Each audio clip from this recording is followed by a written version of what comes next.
And we welcome you live to the Mustang Corral here at Edgewood High School for Edgewood Mustang football on Smithville TV. As you see the Edgewood Mustangs come out on the red field for senior night against the Cascade Cadets. Glad you could join us for Edgewood Mustang football here on Smithville TV. I am Nick Jenkinson alongside Quinn Saturday. And Quinn, both these teams are 4-1 in the WIC East Division, and second place is on the line tonight. Yeah, regardless of whether or not Edgewood wins tonight, they're already going guaranteed their best finish in ever since they did the crossover classic.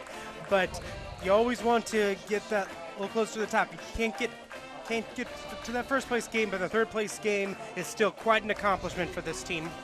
Yeah, quite an accomplishment for this team who has the last 3 years struggled with the crossovers. They have never won a crossover matchup. They have fallen to West Vigo twice and Greencastle a couple years ago. So again, a lot of firsts for this senior class this year, who comes in 5-2 overall. Tonight, if they win, guarantees them a winning season. That would be the first time since 2014. So the first time for this senior class with a winning record. 14 seniors playing their final regular season home game. Real quick, number 2, Austin Heckman, 7, Levon Bellamy, 11, David Brown, 20, Austin Schwartz, 21, Tyler Martin, 25, Parker Hall, 29, Jacob Walden, 32, Ethan Jacobs, 33, Logan Burkhart, 42, Jaden Street, 56, Cole Williams, 69, Zarek Priest, 72, Tyler Welty, and 86, Bryson Smith. We've named a lot of these guys. These are a lot of guys who have made a lot of contributions this season to this ball club. Yeah, those are all very familiar names that we have mentioned quite a few times over our broadcasts over the past couple of years. So they haven't just been making contributions this season. They've been making contributions for much longer than that. Very quickly, as they face up against the Cascade Cadets, we do have a couple of injuries that we want to talk about real quick that will affect this game. Both are missing a backup running back. Edgewood will not have John McGoughan, who is their second leading rusher from the running back. The second leading rusher is Skylar Curtis, so the third leading rusher. And then Cascade Cadets will be missing Cole Edwards, who is their second leading rusher at 290 yards, but also one of their leaders on defense as well. So that's going to be a huge blow for them. So both teams will have to lean heavily on their starting running backs. We know Edgewood's starting running back, Levon Bellamy. He has literally run over everyone that he has faced this season to the tune of 976 yards and making him 24 yards away from being the first 1,000-yard rusher for the Mustangs in quite a long time. In quite a long time. 1998, Jamel Roberts, 1,101 yards in a single season. Josh Collier also was right up there as well in the mid-2000s, about 2007, 2008. But what a season Levon Bellamy's had. His just only season here at Edgewood. Moves in from Davenport, Iowa. Comes here to live with his cousin, Paulie Escobedo. Her husband, Angel, is the IU wrestling coach. He's been embraced by this community. There was a great article on him last week in the Herald Times about, got out of his home in Davenport, Iowa. A lot of stuff going on there, and he's been embraced here at Edgewood, and everybody loves this kid. And he's also a very good student, as you see the cadets come out on the field. But 89 carries, 976 yards, 15 touchdowns. Last week against Brown County Quinn, 14 carries, 246 yards, and 4 rushing touchdowns. Not to mention he caught 2 passes for 93 yards. Both of them were touchdowns. Yeah, he basically rented out the end zone as his second house for the evening. For the Cadets, we talked about big lean on running backs for Cascade. Their leading runner, Connor Horning, 88 carries, 574 yards, and 9 touchdowns. So both teams will want to run the ball, but both teams will also want to pass. One of them is more of a long gun bomber passing team, as Dylan Kotkamp only completed about 40% of his passes, but when they do, they go for touchdowns. 547 passing yards, 8 touchdowns, only 3 interceptions. Skylar Curtis having an excellent year at the quarterback. I mentioned he's the second leading runner at 412 rushing yards, but he's also thrown for 815 yards and has thrown 9 touchdowns to 2 interceptions. So Curtis has an outside chance of also passing for over 1,000 yards, another rare feat for an Edgewood quarterback. His high game this season was he went 6 for 8 for 210 yards and 3 touchdowns against South Putnam. Before that, 140 yards against Northview, 119 against Brown County, 127 against Cloverdale. So he's capable of going over 100 in a game. 185 is going to be could possibly be just a little bit out of reach for him, but anything is possible here in senior night. Curtis just a junior, but they've got a lot of guys that will be back on this team next season.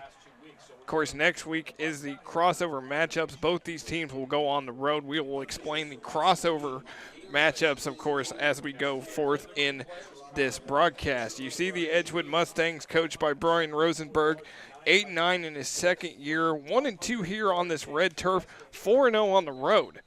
So that's a good stat to have when you can win away from home. There is Austin Heckman, the senior, number 2, getting ready to kick off. So Cascade will receive. To be fair, Edgewood's also had their 2 toughest opponents at home, which is a big reason why they're only 1-2 at home. Yeah, they lost to Northview 42-14 August 24th, and then lost to Indian Creek 30-15 2 weeks ago. Those teams will be facing for the first place game, just so you know. Yes, Northview and Indian Creek has won the East Division for the 3rd year in a row. They have actually 3 for 3 when it comes to winning the East Division since joining the league. So here's the kick, and it goes out of bounds, and we are underway. And that not only a bad kick going out of bounds, but that's going to add some extra yardage because that's going to be a penalty. There's a penalty for the out of bounds kick. And there looks like they will re-kick this. Again, glad you could join us. Beautiful night for football. Temperatures in the low 80s. There was some rain this afternoon around 3 o'clock, but it has passed, and we're going to have a beautiful night here for senior night. A busy night around Ellettsville with the Hilly 100 in town this weekend as well. So they are getting ready to re-kick this, and we're glad that you can join us for Edgewood Mustang football here on Smithville TV. As a reminder, this game brought to you by McCray & McCray Law Firm, serving Monroe County since 1946. A good crowd on hand tonight, senior night here at Edgewood, and a busy night, of course, the Hilly 100 going on, the bike race going on this weekend. Edgewood High School, the headquarters for that, so a lot of people are here camping out. So parking today was a little bit of a premium as people are rolling into Ellettsville for this weekend. So here we go. Heckman's going to re-kick it, and it is underway. And they're going to have to come up and grab it at the 20, and then it's going to be a reverse. This is number 1. Got a man to beat. He gets out to midfield. That's A.J. Sanders. You better watch out when he has the ball. This guy, he has a reception on the year where he didn't score a touchdown. He has 5 others that did go for a touchdown. So to recap, 6 receptions, 262 yards, 5 touchdowns. So whenever he touches the ball, you better watch out because he's a threat to go to the end zone. Yeah, he is the big threat for Cascade. We will keep an eye on him. Dylan Kotkamp is the quarterback, 5'9" junior, and he goes under center. And this is the handoff, and that's a good play. And that is Connor Horning, number 44, with the run.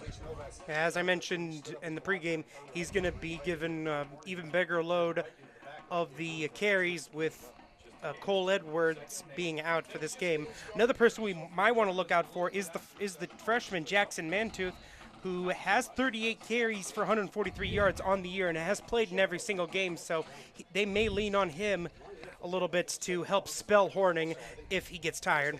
Cascade averages 26.4 a game. Edgewood defensively, as a flag flies, Edgewood defensively gives up 17 a game. That is going to be a false start on Cascade. So that will back them up 5 yards.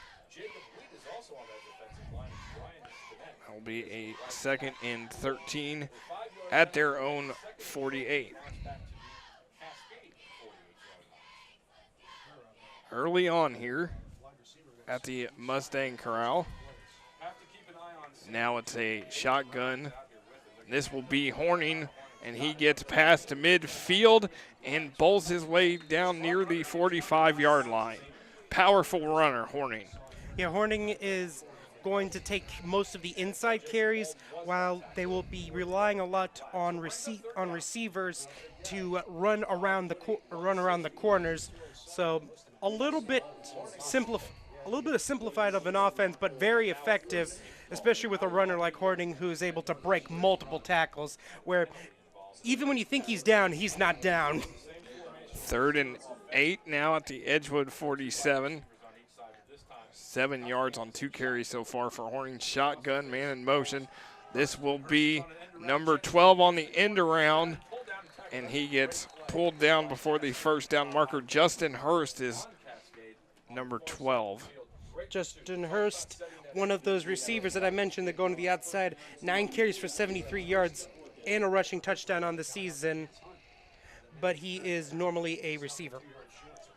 So he gets down to the 41-yard line, a gain of 6. It's going to be a 4th and 2, and the Cadets are going to go for it early on here. You know, when the second place on the division is on the line, Quinn, you go for it. You leave nothing to chance. Here is Horning, and he is going to bounce outside, and it doesn't look like he is going to get it. And a huge stop for the Mustangs early on as Connor Horning is stopped before he gets to the first down marker. That's no easy feat. As I mentioned, very reliable runner, very hard to take down, but Edgewood was ready for him immediately and took him down and got a huge stop, especially after giving them such good field position. That stop was really a momentum shifter, and we'll see now if Edgewood's able to take that momentum and score first. 1st and 10 at the 40. Bellamy in the back, Curtis shotgun. Here is Bellamy. He's got a big hole. First down and more. Levon Bellamy, 1,000 yards and a touchdown for the Mustangs. Just like I wanted to see it. I wanted to see him break it on the first play from scrimmage, go over 1,000 and get that touchdown, and he has done it. Yep, we can already cross off 1,000-yard runner off his list on the list of accomplishments. And also, don't forget, that's his 16th rushing touchdown of the year. And so Levon Bellamy on the board, going over 1,000 yards. Congratulations to this young man. And just like we wanted to see it, that's off the, check that one off the list. So here is the extra point kick, and it is up and good.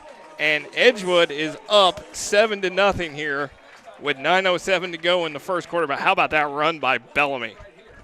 It was just, the thing is that it was just a simple HB sprint route in between the right guard and the right tackle, but that he bounced to the outside, and the receivers, like they have all season, have just done an excellent job of blocking for Bellamy, and he got in an open space, only had to make one man miss, made that man miss, and he got to go trotting into the end zone.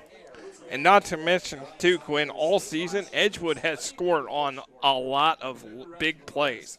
I mean, they have scored on the run we just saw from Bellamy, like a 60-yard run and all that stuff. I mean, they have really their offense has evolved so much this season. Yeah, Edgewood had it's not too far removed from when Edgewood was having a hard time scoring at all. Now they seem to score at will. Yeah, they've outscored their opponents this season 260 to 119. They average 37.1 a game. Here is the return by number 45. That is Clay McPeak, 6'2", 214 junior for the Cadets. So now the Cadets will come back. And it's going to be a 1st and 10 at the 46 of the Cadets. Momentum is squarely in the favor of the Mustangs after that huge 4th down stop, followed immediately by that run by Bellamy. So right now this is a very important drive to try to quiet this Mustang crowd. And there is the jet sweep, and that will be number 3, Dalton DeMott for the Cadets. And that is a 5'10 junior for the Cadets. So it's a 1st and 10 at the 40 of the Mustangs. So gain of 16. Cascade so far 4. They have run the ball 5 times. Camp. Looks like this is number 12, Justin Hurst, and he's going to get the shoestring tackle down near the 35. They're trying their best to try to open up the middle for Horning, because after that 4th down stop, they're trying to make sure that the defense isn't as crammed in as it is. Try to get those linebackers moving, get them out of position. Gain of 3, 2nd and 7 at the 37. Hurst so far 2 carries, 9 yards. Camp, first passing attempt. Now he's going to take off, and he's going to slide at near the 30-yard line. And looks like there is a flag on the play. And he did slide, so it may be a penalty because he was hit after he had already slid. The result of the play is the 31-yard line. So they're going to mark it at the 31. It's going to be a face mask against the Mustangs. And they're going to put it down at the 26.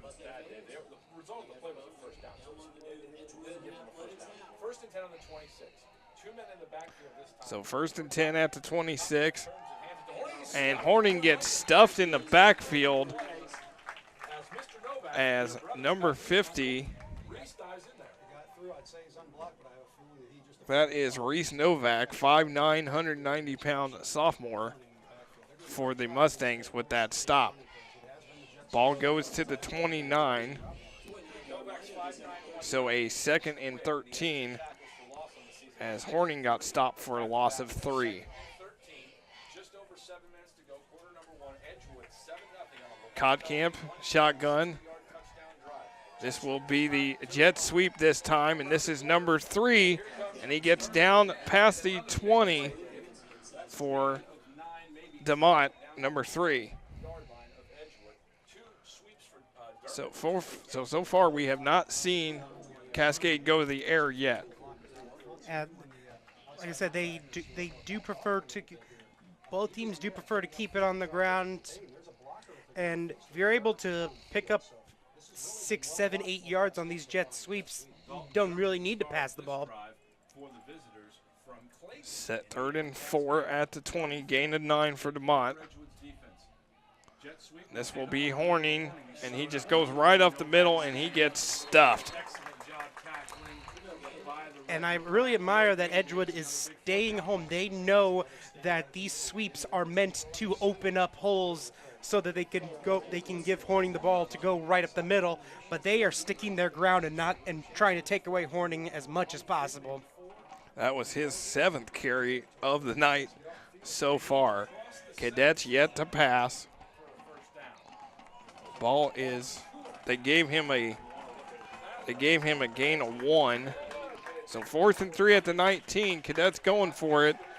This is going to be the first throw. It is caught, and that will be a first down. And that is A.J. Sanders, like you talked about, Quinn. When he touches the ball, things happen. Yep. That's only his second catch this season where it has not resulted in a touchdown.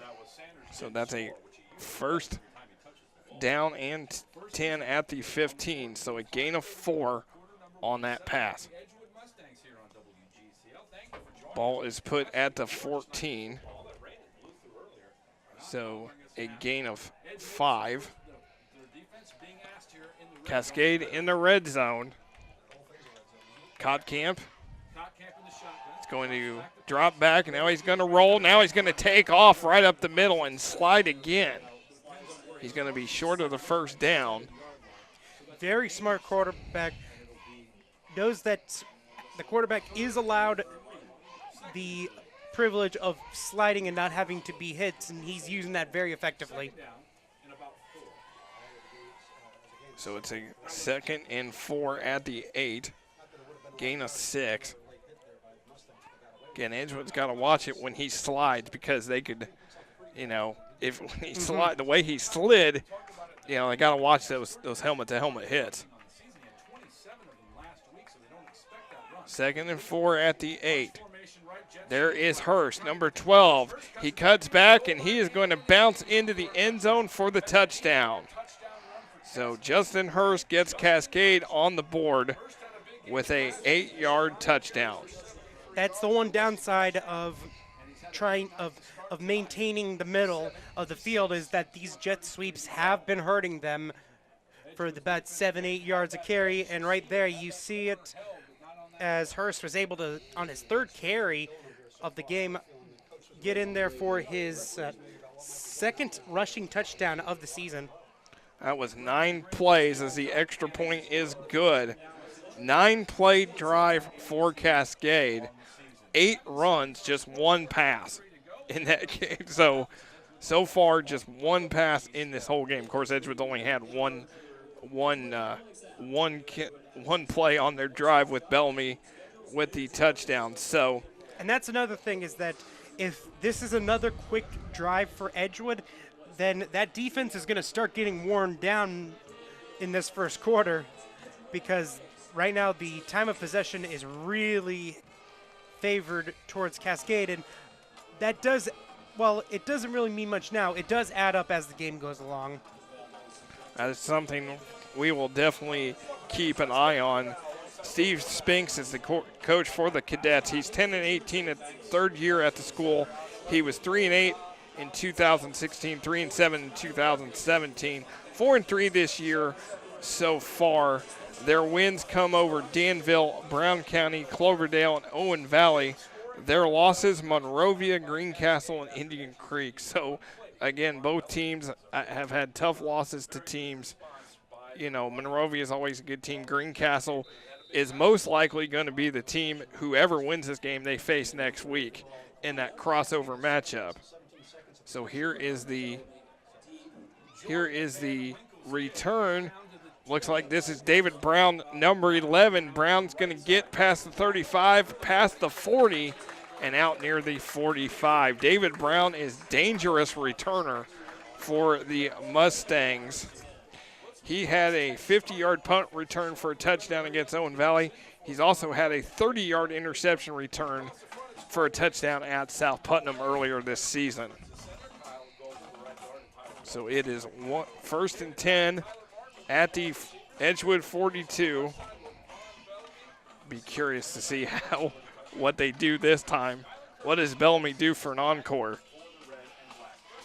Curtis shotgun, and it will be Curtis going to take off, and he is going to make a man miss. He's going to get to the first down marker and get out of bounds. Skylar Curtis on the season for the Mustangs, 55 carries, 412 yards, and 4 touchdowns. Skylar Curtis and Dylan Cotcamp represent 2 different ways that you can run as a quarterback. You can run you could run about 5 yards and then slide so that you can see the next play, or you can run with reckless abandon and get as many yards as possible. Both have their positives and negatives, and you saw the positives for both of them so far. So that's an 11-yard gain, and here comes Parker Hall, 25, and he gets past to the 35-yard line, and that's going to be another first down for the Mustangs. Parker Hall is not a guy who runs the ball. In fact, that is his first carry of the season as a receiver. 13 catches, 152 yards, and 2 touchdowns. So Coach Rosenberg must have saw something on film that they could use Hall, and they do, with a 1st and 10 at the 34. 13-yard gain for Hall. Curtis gonna throw it. That is short and incomplete. And it looks like it was a miscommunication on the throw, as they were expecting to run a little slant route to the outside, but instead ran a post on the inside. So the first pass of the night for Skylar Curtis incomplete. And then we'll bring up a 2nd and 10 at the 34. He's in the shotgun. Bellamy in the back. 2 receivers top of your screen. This is going to be Curtis. He's just going to have to bowl his way forward past the 35-yard line. And after basically moving the ball at will, we're going to see our first 3rd down from Edgewood and see how they respond. And that was at the 35, so we'll bring up a 3rd and 11. Loss of 1 for Curtis. On the 35-yard line of Cascade, first quarter. Again, moving a fast-moving first quarter. Just 2 passes thrown in this first quarter, 1 by each team. Now Edgewood's going to have to get this off in a hurry, and the play clock goes off, but they do not call a flag. Pressure Curtis, and he gets tripped up. 55 for the Cadets. Cameron Ginter was just chasing Curtis and was able to get to him. And I believe that could be attributed to having a rush to get the ball off for the snap, for the play clock. They rushed a little bit, didn't really get to analyze the defense, and was kind of forced to have to make something out of nothing, and it did not end well. So that will be a 4th and 15, and Edgewood will now punt. Here is the punt. This is going to be a bounce to about the inside the 10-yard line, and will be down about the 8, and Cascade will take over. So Edgewood unable to score on that possession. Now the Cadets get the ball back. As we mentioned, the crossover is next week. Indian Creek 4-0 in the East.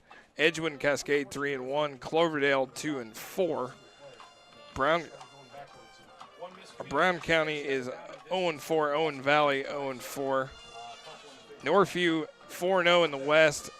Indian Creek and Northview most likely to meet next week. Greencastle 3-1. North Putnam and Sullivan 2-2. West Vigo 1-3, and South Putnam is 0-4. And there's Horning, and he gets out to past the 15 with David Brown as the tackler. Really nice solid run for Horning to start the drive. And that will be a gain of 9, a 2nd and 1 at the 17.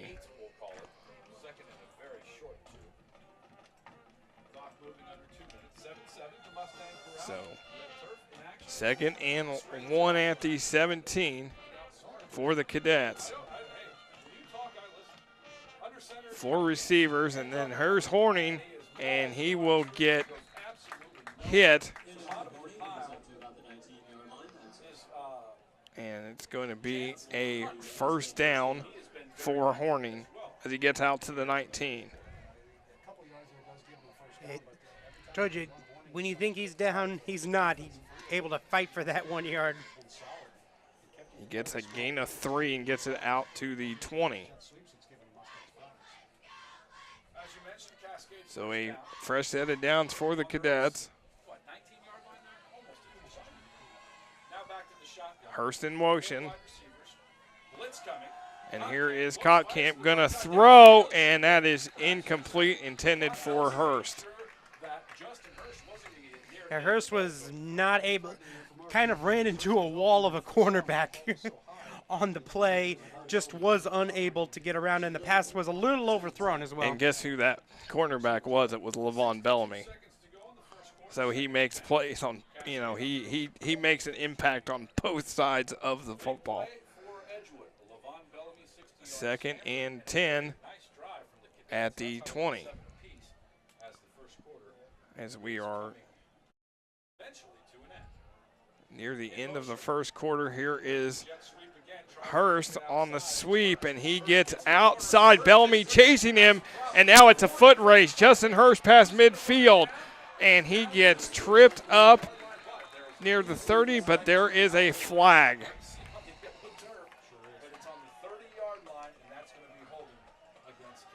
Yeah, this might be going back, which would be a huge blow for the Cadets. And the Cadets, the chains are not moving, so this one is coming back, and it is against Cascade.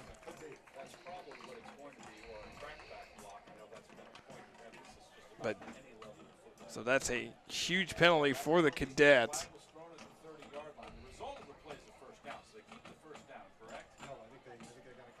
And they're going to move it. Let's see where the officials put this here.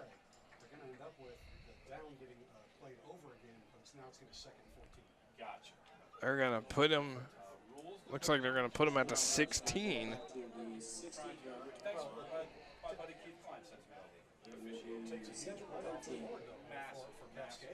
So they're going to make it a 2nd and 14. So negate that run by Hurst.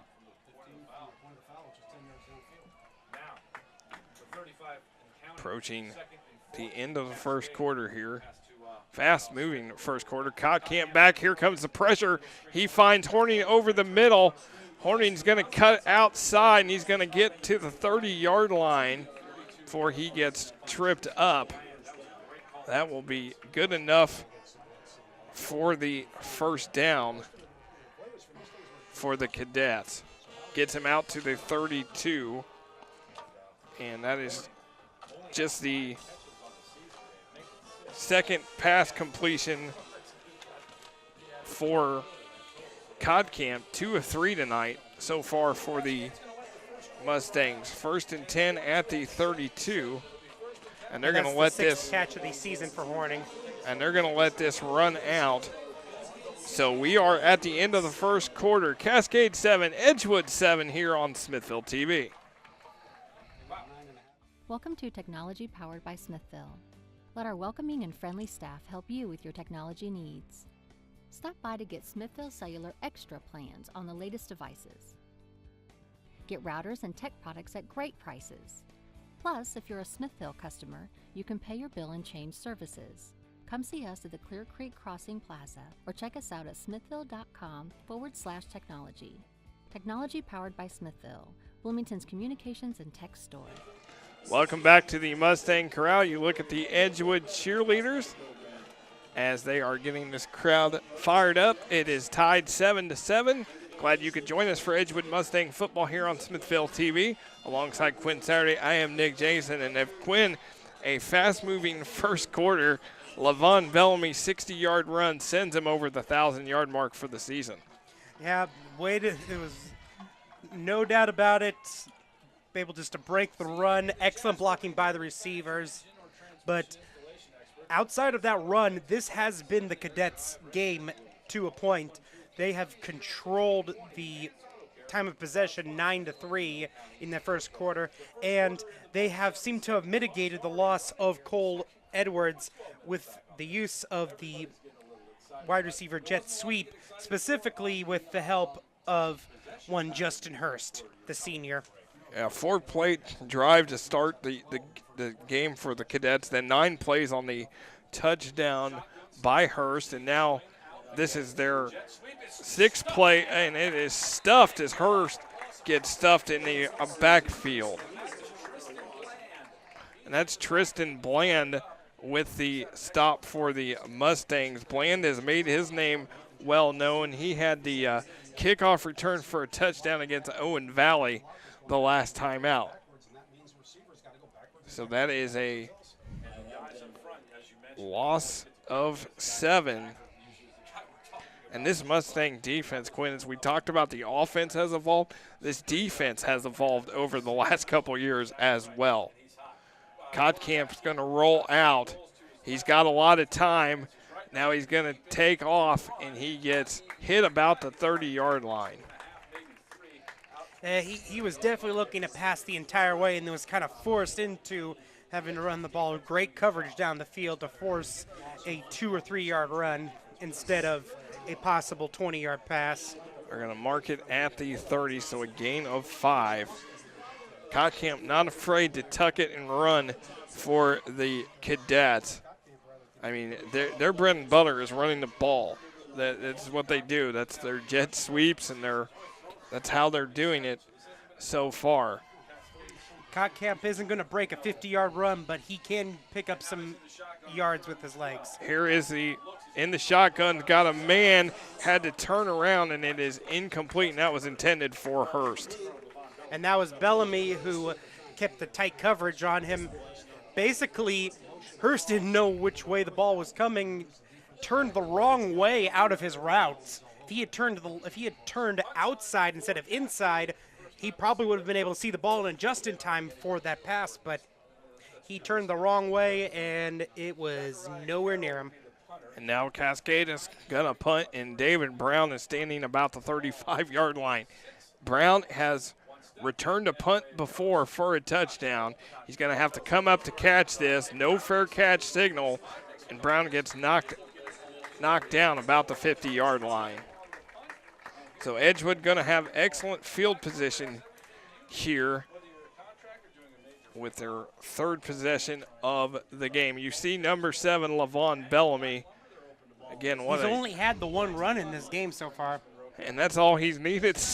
That's all he's needed so far. But my point being is that we'll probably see him get reestablished in this drive. Yes, so Edgewood's got the ball here at their own 49, and I would think that we're going to see a healthy dose of Bellamy here in this drive. 2 in the back, and this is Bellamy, and he shifts around past midfield for a reasonable gain. Did a little shifting to break a couple tackles, but was only able to get a couple yards out of it. Still decent run, and not every run has to be a 50-yard touchdown. Those small runs do help in the long run of just getting better field position and opening up the playbook. 2nd and 7 at the 48, gain of 3. It will be Bellamy. He cuts back. Now he's going to get to the edge, and he's got running room. He is cutting back to the 20, to the 10. 5, touchdown, Levon Bellamy. That was sheer determination, and also a good block by Parker Hall as well, but sheer determination. He literally went 4 times speed to the 2 times speed of the defense as he was hoofing it down the sideline during those last 20 yards. There was just no catching him. Levon Bellamy, so far, Quinn, 3 carries, 111 yards, and 2 touchdowns. He had 4 rushing last week, 2 receiving last week, and he just keeps impressing this home Edgewood crowd and us as well. Heckman's extra point is up and good, and it is now 14-7. And the interesting thing is that was a broken play. He should have been taken down for a loss, but he was able to cut to the outside. His quickness to the outside a lot of that also has to be on the cadets not doing the proper drills of cutting off a runner going to the outside. You're never supposed to go directly at him. You're supposed to go a little bit at a curved angle so you can try to get in front of him of where he's going to be instead of where he is. But because they went right towards him without trying to adjust for where he's going to be, they basically were a little bit behind in trying to catch him. And again, it was a broken play, so there was no design run in that. So a lot of credit to Parker Hull for his excellent run blocking up the field. That was impromptu. That was not planned. He just did an excellent job of helping get one less defender out of the way, and that was all that Bellamy needed. That was all that Bellamy needed. His 20th touchdown of the season, 17 rushing, 3 receiving. And this is number 62 for the Cadets with the Braden Stinnett. As here we go. Get that run, as I said, he's able to cut to the outside. As I said, did not ran right at him instead of to where he's supposed to be, and just able to get right past that one run. As you saw, Parker Hall had that nice block to make it basically a one-on-one situation, and he was able to just basically turn on the turbo drive. And he kept kind of looking back like, where you guys at? You know, he was able to get to the end zone, his second score of the night, and already 111 yards on 3 carries. His numbers are just impressive. Kottkamp with the pitch to Horning. Horning trying to get out to the edge. There's going to be a flag. 69 for the Mustangs. Zarek Priest, a senior, and I think it's going to be a horse collar. But looks like they're going to call this on Cascade. Holding on the Cadets. So that negates Horning's run. It looked like those Eric Priest came up and kind of grabbed him toward the neck area, and that's what I thought the horse collar was. But they get the hold on the Cadets. And this will now put them back to the 25-yard line. So a 1st and 22 at the 25 as Kottkamp's going to throw it as there is an incompletion.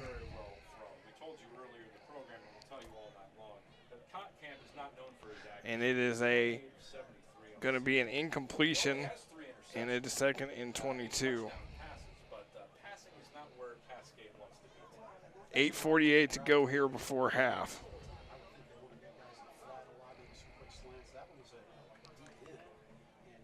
As we stay tuned.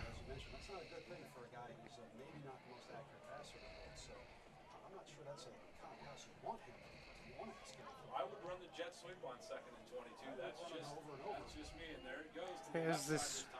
As this is DeMott with the run.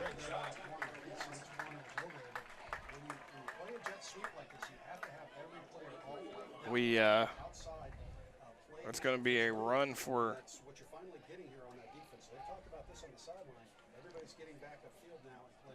It's going to be at the 23-yard line, so a loss of 2.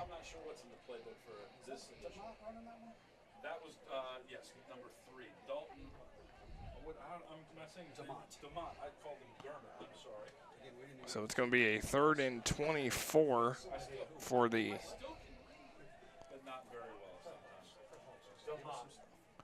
And then here is Kottkamp, and he gets sacked. That is going to be a sack as he gets sacked. So again, Edgewood's defense makes it a 4th and 27. at the 21. So Edgewood is going to have to punt. And this will be a fair catch. And now a flag flies. It's going to be David Brown with the fair catch. Well, the flag came right where he caught it, so that gave see, he's arguing with him now about how the hand was waved. And Brown is. Yeah, it is against Edgewood. He called it late and he went quick. I'm thinking he didn't think he went high enough with it. He did. It just Not that sure was what really the sense to me. officials discussing it. Now it's going to have Edgewood down to put him back. I think the signal was late in his opinion. So As you're allowed to be back. we're going to put them at the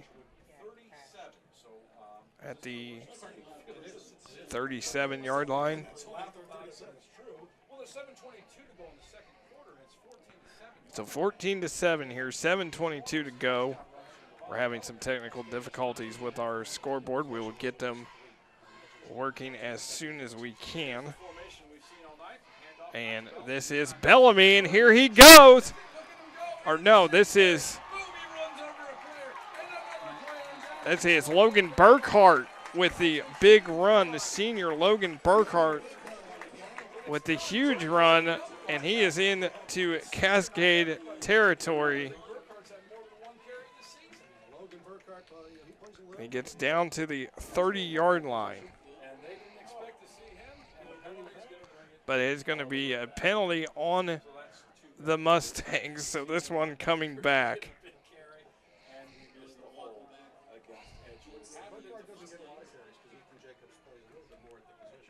So Logan Burkhart's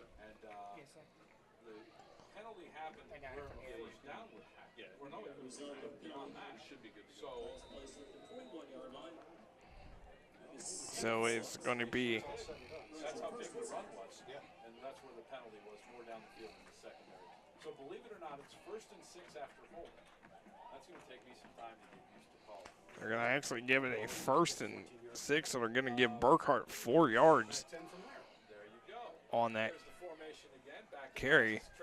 Curtis, this is Bellamy. Here we go. Juking around. He's going to get upfield to the 40. As Skylar Curtis completes the pass to Bellamy. Bellamy gets to the 39. Some yardage back, maybe a yard short of the line of scrimmage. Braden Stinnett on the tackle. He's been Cascade's MVP so far on the defensive side of the ball because if Bellamy gets loose there, we've already seen 2 touchdowns of over 4. So here we go, 2nd and 8 at the 41. Curtis now complete to Parker Hall, and Parker Hall gets near midfield. Just a nice little curl route for Parker Hall. Able to just stop right near the 1st down yard line, grab it, just turn around and get that ball over the yard mark that he needed. Good enough for the 1st down for Parker Hall. With a 9-yard gain. So a fresh set of downs, 1st and 10 at the Edgewood 49. Curtis. This is Logan. Looks like it's Ethan Jacobs. And he just bowls it down, but the ball is loose. And Cascade recovers. So Ethan Jacobs rambles down, and the ball pops loose, and Cascade recovers the football. Yeah, that's a huge momentum swing. Now, as Cascade now has the ball, now instead of having to worry about maybe being down 2 scores, have a chance to tie it up. Yeah, approaching the 5.5-minute mark. Again, we will have a great halftime feature for you. Fast-moving first quarter. And here is Codcamp back to pass. He steps up, finally gets hit, and he completes the pass to A.J. Sanders for the first down, with David Brown wrapping Sanders up. An excellent awareness of where, spatial awareness of knowing exactly where the line of scrimmage was so that he could dance around it and not get over it as he threw that on the run. We've seen some quarterbacks have some trouble when trying to throw on the run, but he did an excellent job of moving on the run and then planting his feet so he can get a solid pass off. 1st and 10 at the 50, and now it will be a Edgewood timeout, their first of the half. Cadets have all 3 timeouts. Edgewood's got 2.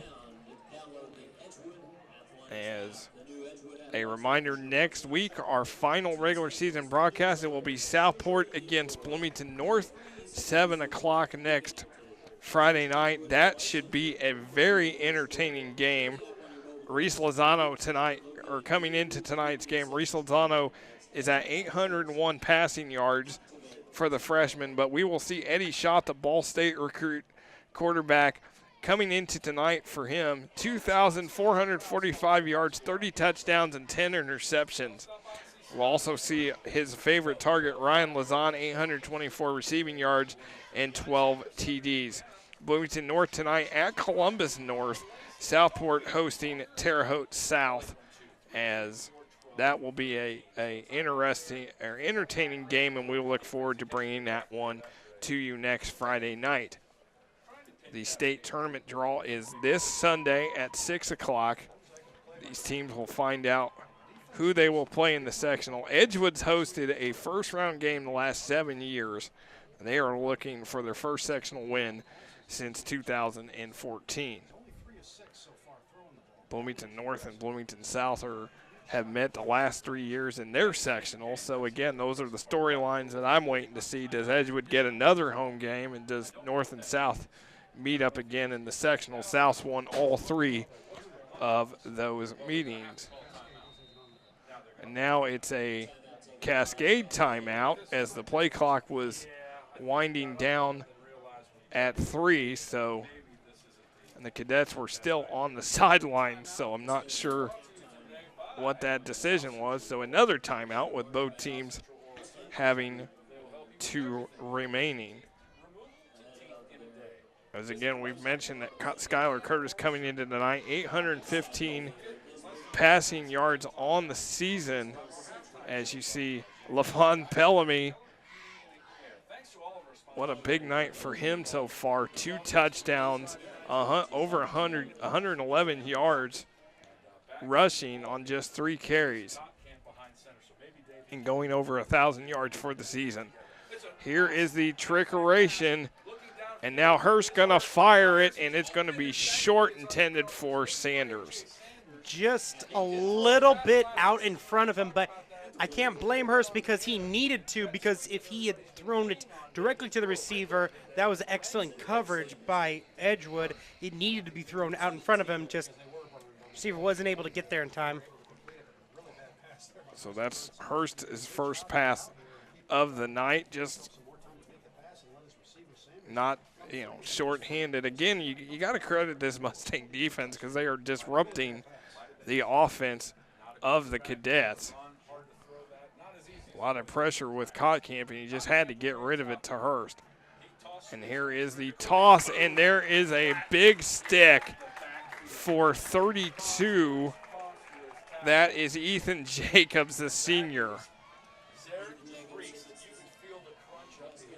Ethan Jacobs had the fumble earlier, trying to make up for it with the big hit and forcing a huge 3rd and long. So a run for DeMont, and that's a minus 3 yards. Brings up a 3rd and 13. Cascade pushed back to their own 47-yard line.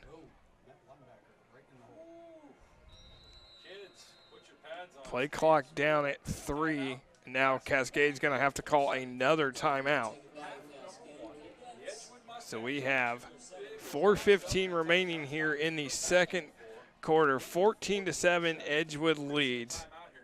Again, Edgewood looking to sew up second place in the WIC. As a reminder, this game brought to you by McCray and McCray Law Firm, serving Monroe County since 1946. McCray and McCray, a law firm. And I'll tell you, you see Levon Bellamy down there going to one knee. He's worn out so far.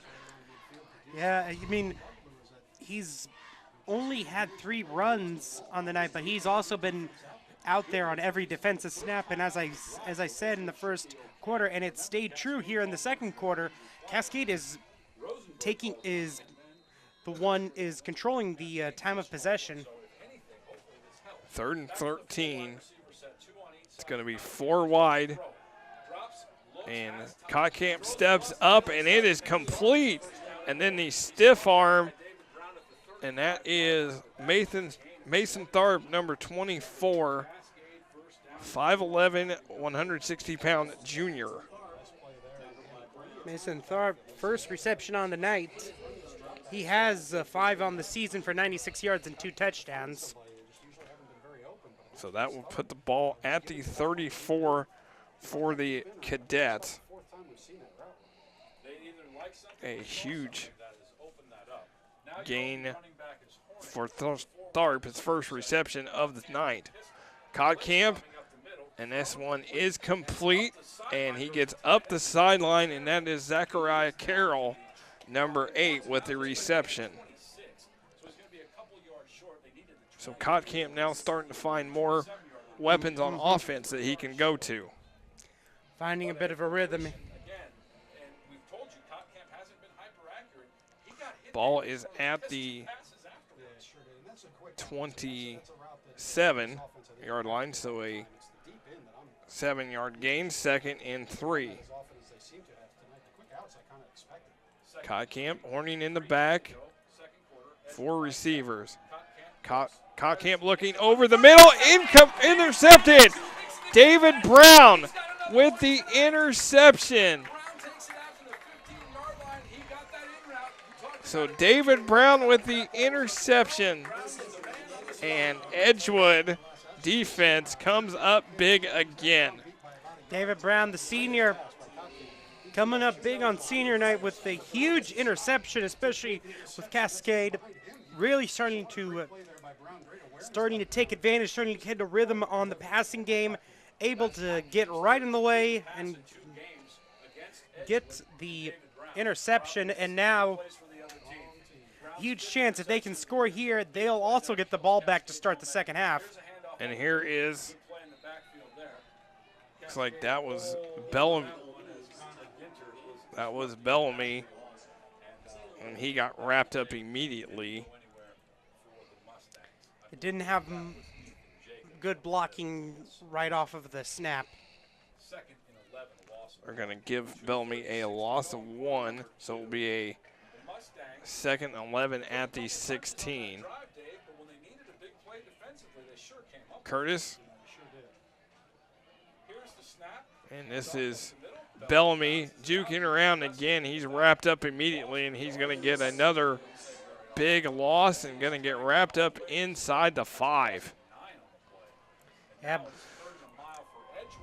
Bellamy trying to do what he did during his second touchdown, bounce to the outside, but you can bet the defensive coordinator got in his players' faces telling them, you need to wrap up. You cannot let him get to the outside. It's going to be a loss of, they're going to put the ball at the 7. That's going to be a loss of 9. 3 and 21 at the 7. 1:37 to go. This time it's going to be Skylar Curtis. He takes off, gets back to the original line of scrimmage, a flag flies. So Skylar Curtis. This might be coming back. It is on Edgewood.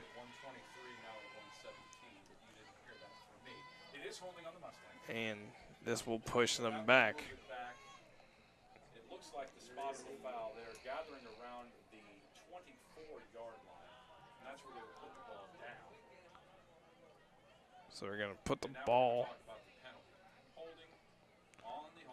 and that's going to they're be gonna declining. Yeah. I was going to say they probably will decline that so they can get the. Here comes the referee over to this side of the field. I don't know who he's going to talk to. Is that Coach Rosenberg? They're going to decline the penalty, so they're going to put the ball 4th and 4 at the 23. He's asking, do we run the clock now since you've spotted it and we're ready to go? Yes. And in the last 2 minutes, is that the case? And that's a. So Curtis picks up the yardage, 16, but Edgewood is going to have to punt. 4th and 4 now. And Cascade, with 1 timeout left, does still have a chance to tie this before half. It's been a fast first half in this game so far. Again, we'll stay tuned. We'll get a great halftime feature for you. Good crowd on hand tonight. Nice night for football. And then Cascade is going to call a timeout. So now the Cadets are out of timeout.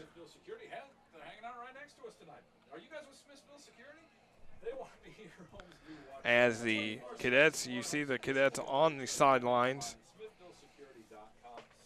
As again, we talked about the state tournament draw this Sunday, October the 7th, 6 o'clock. It's streamed on ihcaatv.org and and will be on radio stations around the state.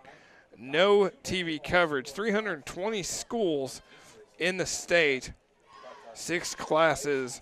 Edgewood in the sectional, 23 in Class 4A with East Central, Franklin County, Jennings County, Madison, Scottsburg, Silver Creek, and South Dearborn. And again, they're looking for their first sectional win since 2014, and they have hosted a sectional for the last. They've hosted the last 7 years, and again, it's a blind draw, so they could again, for the 8th year in a row, host. Would love to show off this red turf. Heckman's going to punch it. It's going to take a nice bounce, and it is going to fall to about the 33-yard line where it's going to be down. So the Cadets will have a minute to go here before the end of the first half. And if Kotkamp can continue his that accurate drive before the interception, they could definitely get within field goal range or be able to score a touchdown. Minute is still quite a bit of time in high school, especially since every first down comes with a stop of the clock until the chains have been moved. And the clock is always the key. And again, Cascade with no timeouts, so they're going to have to use the sideline to get the stoppage. And here comes a bomb. And that is incomplete. Kotkamp looks like seeing a number, 24. Looks like that was Mason Tharp, so the intended receiver. So a 2nd and 10 for the Cadets. Again, Cascade struggles in the passing game. Kotkamp, though he is, we talked about he doesn't really throw the deep ball. He's been capable. He has shown that he has the arm. And here he goes again using the sideline, and that just in and out of the hands of Zachariah Carroll, and a flag flies. And they're going to call intentional grounding. So that is on the Cadets, intentional grounding. Oh. Okay. Oh, roughing the passer. Roughing the passer on Edgewood, so that is going to move the ball 15 yards. And that's a huge penalty.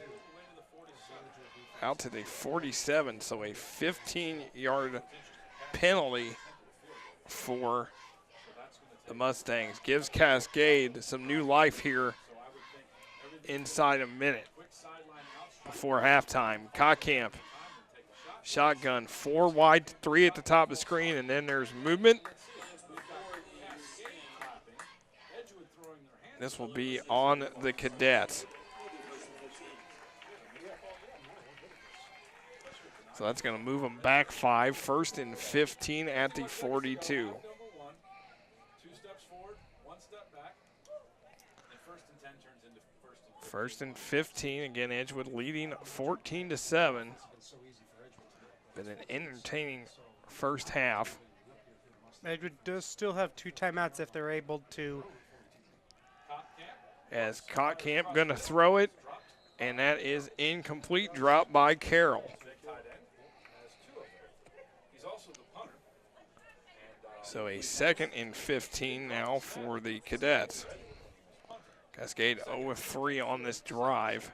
This game is ground to a halt in the last 10 minutes. What's been a fast-moving first half is now slowed up here in the last couple minutes.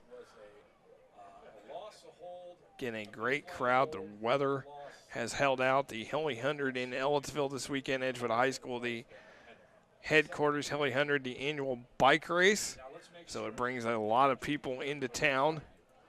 And this will be the pass to DeMott, and he just gets out past the 40-yard line. And do you possibly think about getting a timeout if you're Edgewood? Well, Cascade can't stop the clock, so I don't think you want to give them any type of momentum. It's 3rd and 15 now, no gain. So I think you ride this out. Here's Cotcamp. He's going to step up. He's going to try to roll out, and he's just going to finally throw, and he's got a man, and he catches that at the 45, and that is Zarek Chmielewski, the sophomore. That was an I mentioned earlier that Cotcamp, we haven't seen him. And that's going to run out the clock. They did not get out of bounds. That's going to run out the clock. As we look at the highlights from this first half, and here is the first play. This is A.J. Sanders getting out to the 50-yard line. Bellamy takes off 1,000 yards on the season, and he gets into the house, his first score of the night. And then this is Justin Hurst on the end around, gets into the end zone to tie this game up for Cascade. And then Connor Horning, nice, just a screen pass over the middle, gets the first down. And then here we go, the 2nd touchdown of the night for Levon Bellamy, the shiftiness. And he just turns on the afterburners, takes a couple guys out, kind of looks back and says, "Where are you guys at?" And just takes it into the end zone. And then Cotcamp over the middle, picked off by David Brown, as the Edgewood defense comes up big as the Mustangs up 14-7 here on the Cadets on Smithville TV. As we welcome you back to the Mustang Corral here at Edgewood High School, Ellettsville, Indiana. Mustangs on top of the Cascade Cadets, 14-7, as we get ready for the second half of action. Glad you could join us for Edgewood Mustang football on Smithville TV alongside Quinn Saturday. I am Nick Jenkinson. And Quinn, in that first half, it was the Levon Bellamy show. Yeah, Levon Bellamy Cascade has pretty much owned the time of possession in this half and has been on the field for the majority of it. But Edgewood has the lead thanks to a nice interception by David Hall and 2 long touchdown runs by Levon Bellamy. David Brown. Oh, David Brown, sorry. David Brown. You were thinking Parker Hall, the wide receiver. Yeah, David Brown. Yeah, well, Levon Bellamy scores on the first Edgewood possession, 60 yards to the house. That also puts him over 1,000 for the season, and then he scores again on a 48-yard run. Cascade answered with a Justin Hurst end around. This has been a game where both teams have really used the ground game, although Cotcamp has gone to the air 14 times, 7 of 14, 84 yards, and an interception. Skylar Curtis just throwing 3 times for just a total of 8 yards He came into this tonight with just 815 passing yards total, unless he has a huge second half. Unlikely to go over 1,000 this week. We'll probably do it next week in the crossover matchup. Again, these two teams fighting for second place in the division. Indian Creek will play for the championship. The winner of this game plays for second. The loser will play for third. Most likely the winner will play Greencastle next week. That will be at Greencastle. Edgewood in the crossovers, though, has not fared well. Either team has fared well. Back in 2015, Edgewood lost to West Vigo 61-28 in the 7th place game. They then lost in the 9th place game 39-7.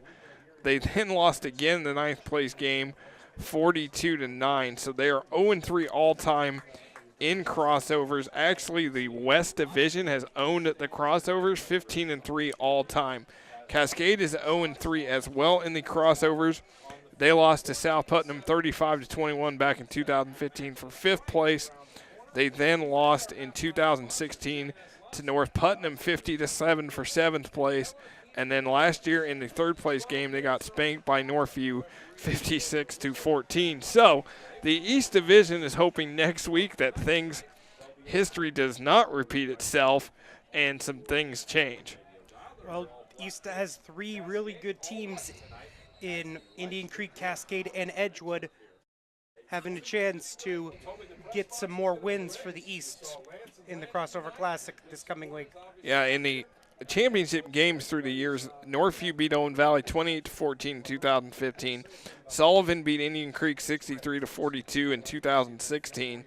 And then last year it was Sullivan 48, Indian Creek 38. So Indian Creek next will play for the 3rd time for the championship. This will be Northview's 2nd crossover championship. That should be a dandy game. I'd love to see that one between Northview and Indian Creek, but we will be at Bloomington North next week as the Cougars host the Southport Cardinals next week and Ball State recruit Eddie Schott.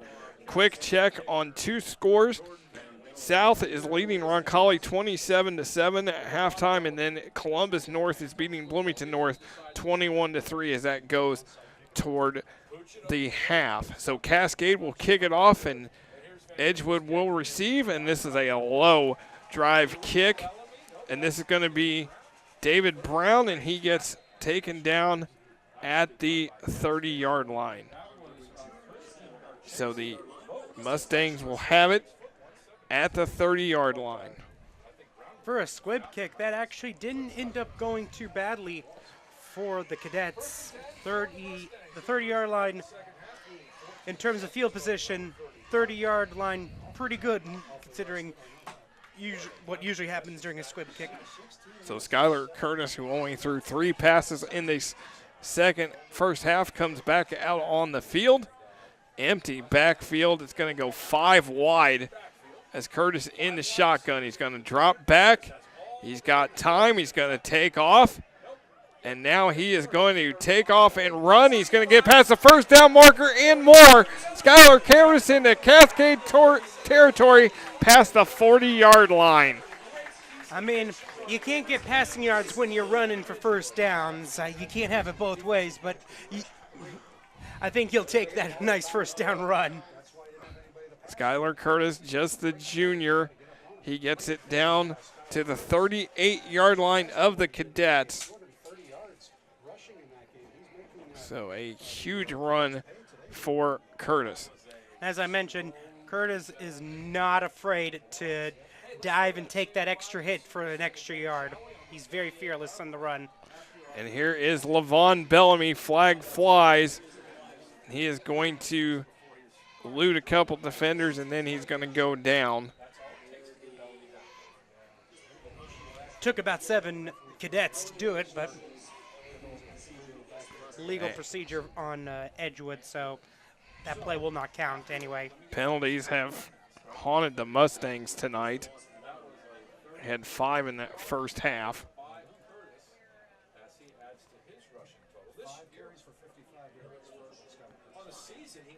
And That will move the Mustangs, or they decline it.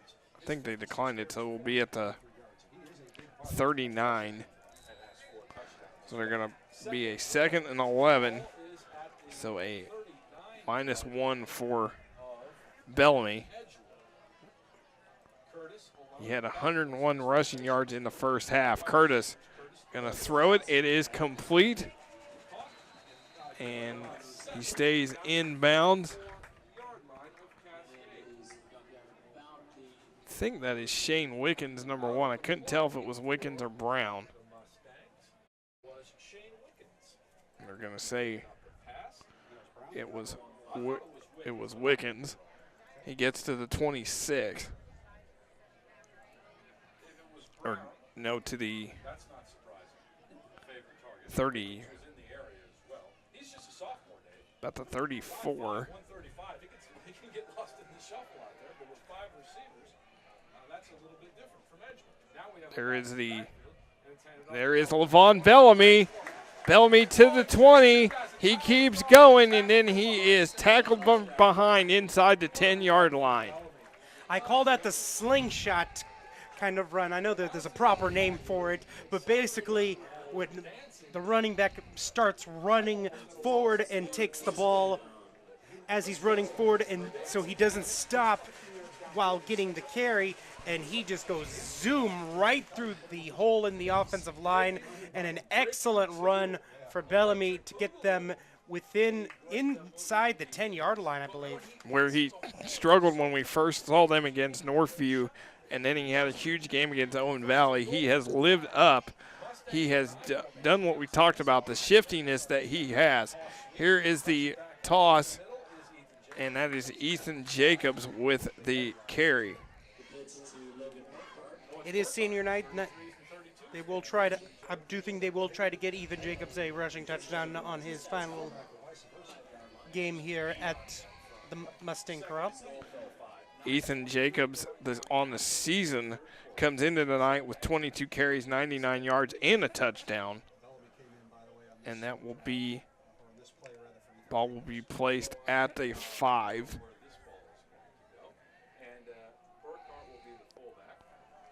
And this will be, it's going to be Logan Burkhart with the carry.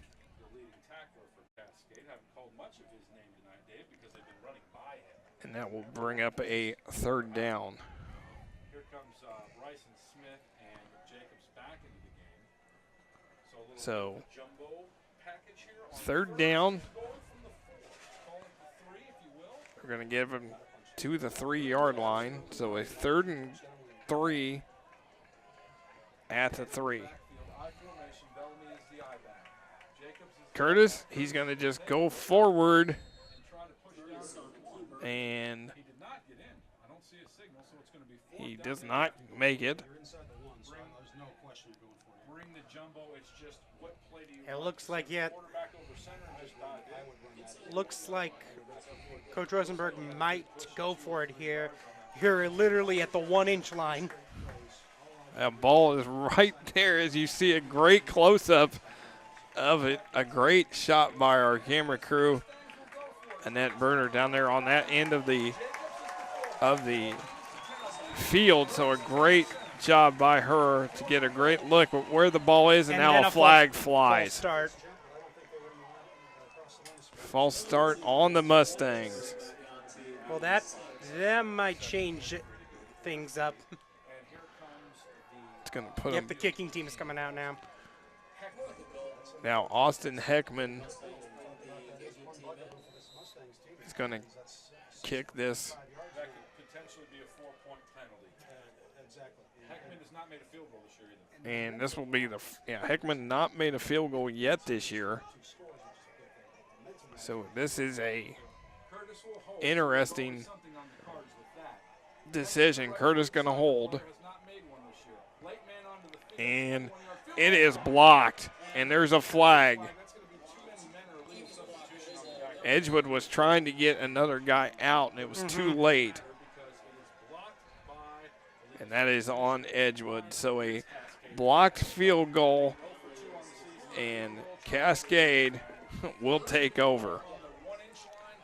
And that's devastating for the Mustangs because they finally gotten a long, sustained drive, forcing Cascade's defense to have to grind it out. But credit the Cadets; they were able to stop them from getting into the end zone and then get the block on the field goal. Yeah, a devastating, like I said, a drive that comes up short for the Mustangs. And now you're going to put it back on the defense. It's going to be a 1st and 10 at the 12 for the Cadets. And you see 2 receivers, top of your screen. Now they bring out a 3rd player coming out. Looks like that's Hurst. It's going to be Hurst and Horning in the back. 2 receivers top of your screen. Man in motion. And this is a jet sweep. And the Mustangs handle that jet sweep.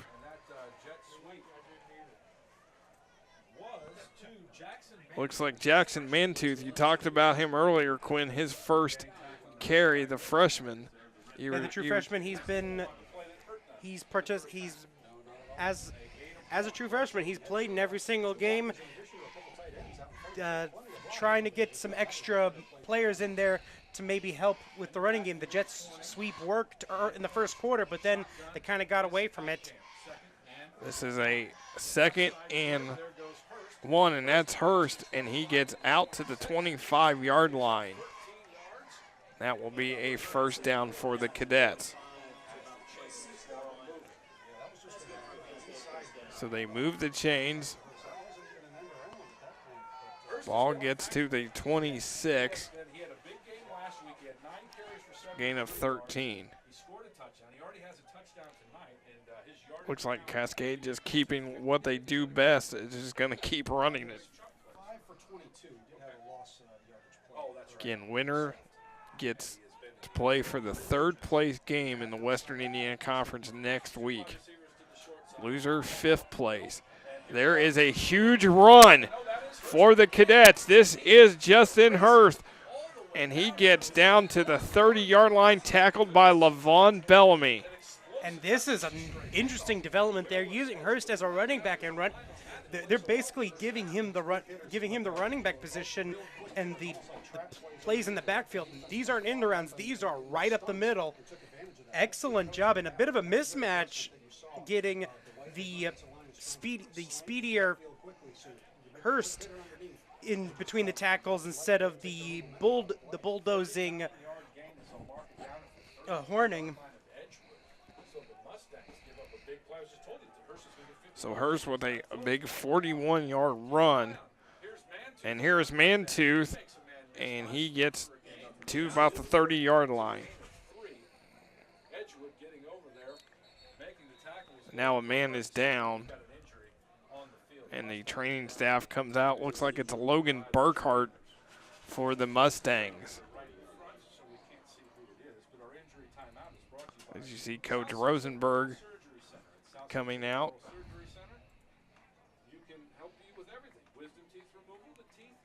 And it's the number 26. It looks like it's Tristan Bland, not Logan Burkhart. It is Tristan Bland, 26. He's the son of former Edgewood football coach Jerry Bland. And great. Again, our camera crew doing a great job bringing you the sights and sounds of high school football every night or every Friday. And this is very important. This is very important next couple of plays because Cascade has made their halftime adjustments on offense and are really taking it to the Edgewood defense. Yeah, Cascade has definitely, the locker room talk at halftime has definitely paid off for the Cadets. They have made the adjustments, and they're going after Bellamy because he's been on the field all game long. So they are going to expose him as much as they can, because he's been out there the whole time. So here is Justin Hurst up the middle. Gets inside the 20, and then he is finally knocked down. Yeah, and right now, like I said, they're using Mantooth, Hurst, Horning. They have 3 different types of runners here to throw at Edgewood, and they're having a hard time trying to adjust on from down to down on what's being thrown at them. 13-yard gain for Hurst. 1st and 10 at the 17. Cascade in the red zone. Trailing by a touchdown here midway through the 3rd. Here is Mantooth. Gets it on the jet sweep, and he gets near the 15-yard line. It's basically been Mantooth and Hurst this drive. Horning hasn't even seen the ball yet. You know, he did. He had the he had about an 18-yard run right. But yeah, they've injected in some new runners to help with Hurst getting some breathe, little bit of rest time, and also opening up the middle. 2nd and 10. And gets stuffed. Trying to see. And that is Horning on the carry. So that will bring up a 3rd and 8 at the 15, a gain of 2. We'll see which way they go. There have been 2 plays that Cascade has really leaned on in key situations, and it has been either a seam pass in the middle of the field or a jet sweep. We'll see if they use one of those here. Here is the man in motion. Camp pressure, blind side, and he gets knocked down. But there's a flag, I think. No, there was not a flag. Doesn't look like it, and that's going to bring up 4th down as Camp got sacked, and Tyler Welty, another senior, with the sack. Just excellent coverage sack. Just was nobody was open. So this brings up a 4th down, loss of 4 at the 19 inside as the Cadets going for it here. Mustang crowd coming to life. Camp backers pressure going to the end zone. Jump ball incomplete. Intended for A.J. Sanders, and David Brown with the breakup, and Edgewood takes it over on downs. And Sanders is on the ground. And now the official gets an official timeout as Sanders got leveled. He and Brown fighting for it. As you see a great shot of A.J. Sanders lying in the end zone face down. Yeah, it was a bang play at the top. Hopefully he's all right. Took quite a shot. Just an excellently drawn play. Again, I mentioned either the seam pass in the middle of the field or the jet sweep. Those have been the 2 key plays that Cascade has leaned on. And that time, that was just an excellent coverage. As you see the Mustang players as Sanders is up and going to go off on his own power, limping just a little bit, but you see the Edgewood players taking a knee as Sanders heads toward the Cascade sideline. So Edgewood takes over here on downs.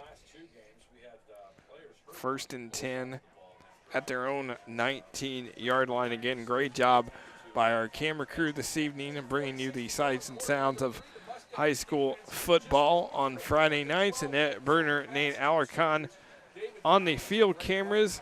Clemente Tirado, Catherine Jankowski up top. Nadir Noon, Rob Ramsey in the truck. You and I here in the press box.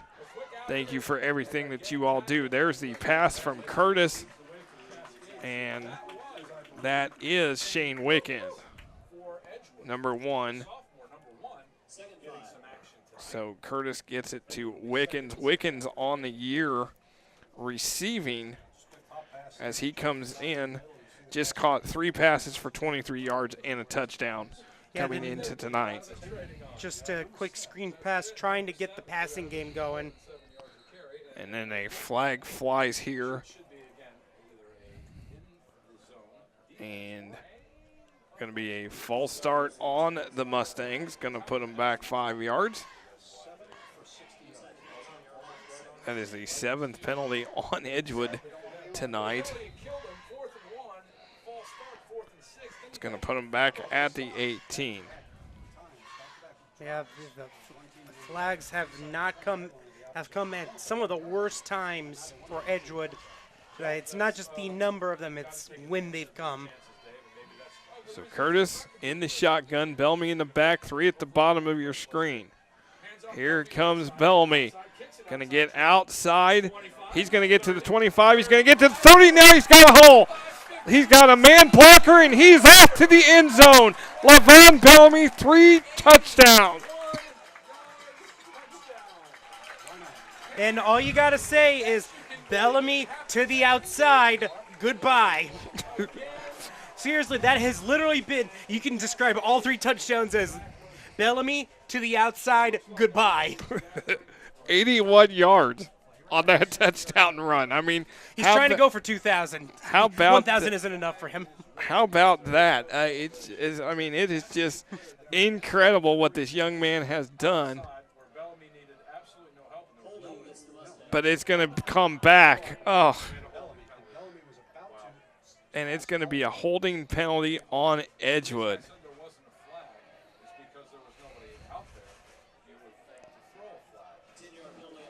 So it is so that negates that. So that was a holding call on the Mustangs. So he's back to 2 touchdowns for right now. So he is. It was an 80-yard touchdown run, 81-yard touchdown run. And now, Dave, how many yards do you credit him with? And that will. Well, I gave him 36, and then you back it up. They're going to get him to the first down at the 47 or 46. Screen pass, Curtis to Hall, and he's past midfield.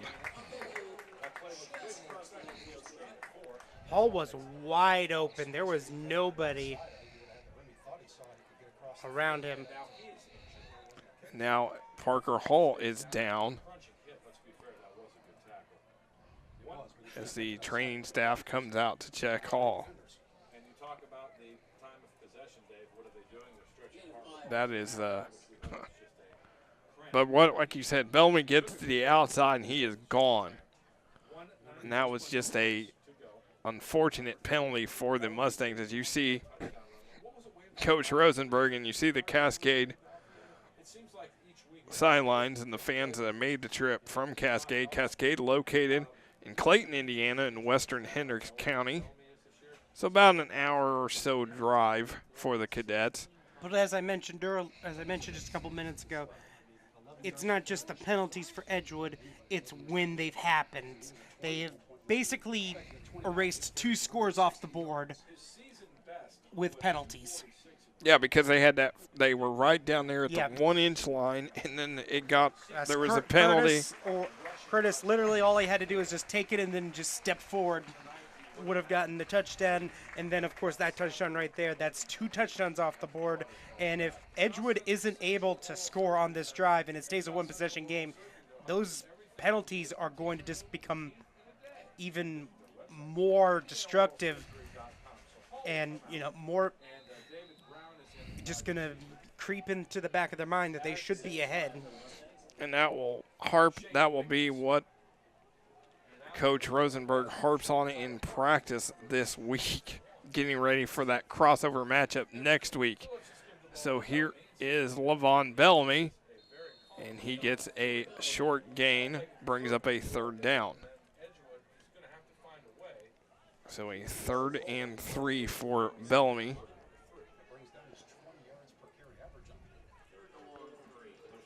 As we are inside a minute here in this 3rd quarter. The ball is on the 47-yard I look to see one of those quick screen passes that we've seen throughout this drive here, especially since it doesn't look like they have any. Oh, never mind. They do have some corners, and they do have the nickel package out. And it is going to be Curtis going to fire it. It is complete to David Brown, and he gets the first down as the clock keeps moving. So they will move the chains. Just an excellent job of avoiding the pressure. And again, great spatial awareness of knowing exactly where the first down line is.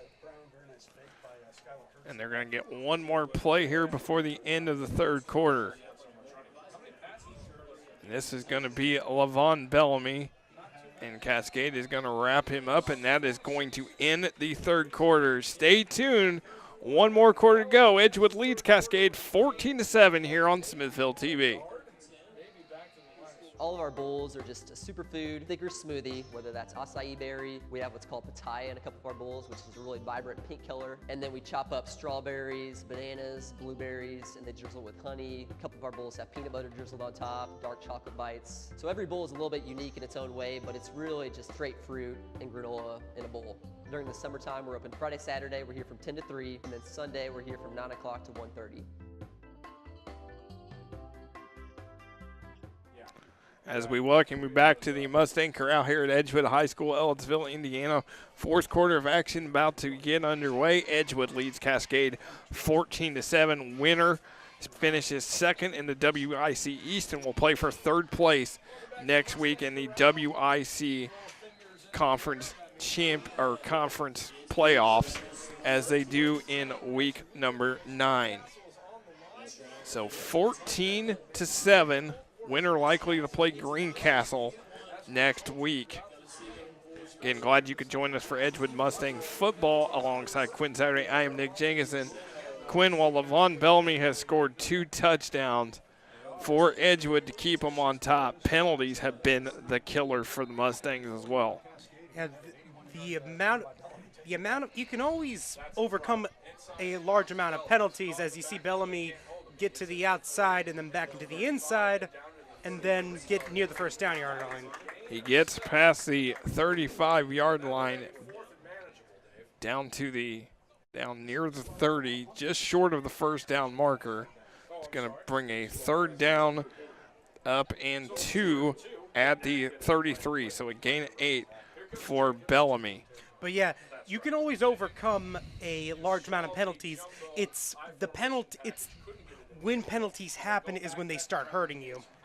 As the Mustangs come out 3rd and 2 at the 33. 2 in the back, or 3 in the back. And this is going to be Ethan Jacobs, and he gets the first down. Great misdirection, faking it to Bellamy, and then, like I said, slingshotting Ethan Jacobs up the middle. Ethan Jacobs, a 5-yard gain. And a fresh set of downs for the Mustangs puts them at the 29, so a gain of 4 for Jacobs. And it's always hard sometimes to see where they originally spot the ball. Curtis, he's going to take up up the middle, and he's going to spin past the 25-yard line. I did not see that hole, but apparently he did, and he was able to get quite a few yards on it. Skylar Curtis has, again, done a great job this year where he can see what's going on and when he can just make that decision to just take off and run. And especially on a designed run like that, he just did an excellent job just catching the defense off guard. Gain of 6 for Curtis, 2nd and 4. Here's Curtis, and he's going to throw the screen pass complete, and he's going to get knocked out of bounds at the 20. And that is number 30 for Edgewood, and that is Tyler Smith. Tyler Smith comes in tonight for the Mustangs. And again, Tyler Smith, not a kid that gets targeted a lot. But Tyler Smith does a nice job there. In fact, that is his first receiving catch of the season. Another huge third and short. This is LaVon Bellamy, and he gets inside the 10-yard line. And you see the past third and short, when they faked it to Bellamy and then gave it to Jacobs, they were able to set that up again. Now they had to hesitate on going for Bellamy, and that gave Bellamy just enough time to get through that hole and get the first down. He gets down to the 11-yard line, gain of 9, but a fresh set of downs for Edgewood. And that is major for him as the clock continues to run. Low snap, but it's picked up, and it's going to be a touchdown for Ethan Jacobs. How about that? The senior gets his touchdown. Just like they drew it up. Low snap, Ethan Jacobs just picks it up, and he gets to the end zone for the touchdown. Memory that he will never forget here on senior night. Now Edgewood up by 2 scores. Yeah, it looked like the defense kind of panicked as soon as it went there. We're trying to make sure that Curtis didn't end up getting it and throwing it. But Jacobs just basically picked it up and said, I mean, if no one's going to be in front of me, I might as well go forward. And that's what he did. Ethan Jacobs finds the end zone. The extra point is no good. So that is critical, as it's now 20-7 as we look at this replay.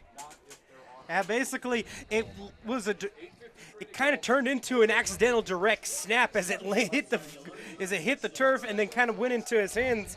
And he's just like, yeah, I'll just go ahead and go forward with it. And like I said, it just kind of turned into a broken play. And credit Ethan Jacobs for just scooping it up and just running. Yeah, whatever works for the Mustangs is what you do. And that's Ethan Jacobs gets his second rushing touchdown of the season. And really huge for a senior who has been a critical part of this team through the down years, finally being part of some success and getting a nice touchdown here on senior night. Yeah, this Edgewood senior class coming into the night, 12-25 overall. In 2015, 3-7, 2016, 1-9, 2017, 3-7. Looking to go to 6-2 this year. They beat Owen Valley for the first time. They've beaten Brown County. They're looking for their first sectional win. As a group, they're looking for their first crossover win next week, as this will be a return out toward the 40-yard line. Again, as you've talked about, they have struggled through the years, and now this senior year they're having this wonderful season, and it's going to be their guaranteed first winning season since 2014. Yeah, it's been a really special year for Edgewood, perfectly coinciding with the red field. Yeah, this new renovation of the red field, the first red field in the state of Indiana, also new home side bleachers, new press box as well.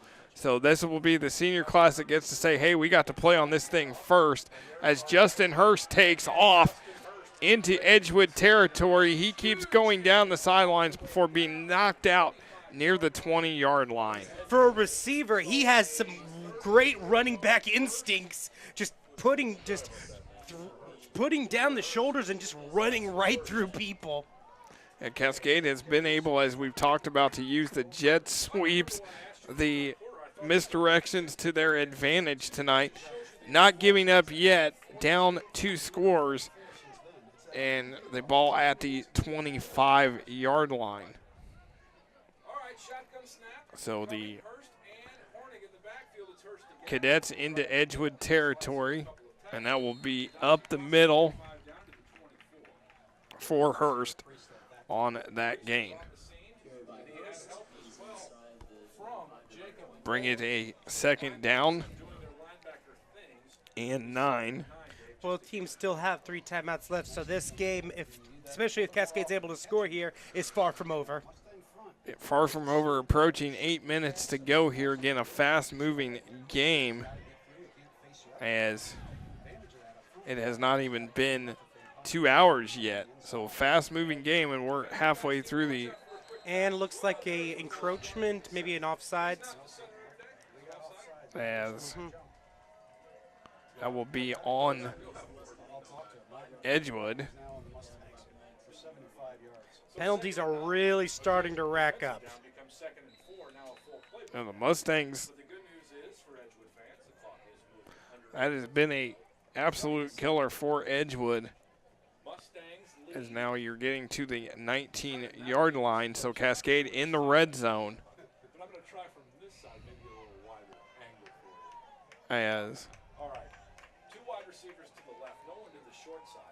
Kottkamp in the shotgun. It's going to be Horning, and as he gets stuffed as he goes right up the middle. Going to bring up a 3rd down. That's just great recognition of where the hole is and immediately filling it. So no gain for Horning. 3rd and 4 at the 19, approaching 7 minutes to go. 2 in the back, man in motion. DeMott's going to get it, and he just gets stuffed. So credit Edgewood. That's going to bring up a 4th down as they stop DeMott on that jet sweep. Yeah, it just wasn't a very clean play. Kind of run into people, and the defense did an excellent job of reading it right away. And right now we are at 4th and 5. This is the play of the game right now. Yes, this is the make or break for Cascade. Down 2 scores. Kottkamp is going to be wide open for Horning. He gets to the 1st down marker and more. Keeps this drive alive. Or no, they're going to say he did not get it. Wow. They are going to say he is short, and Edgewood is going to take over.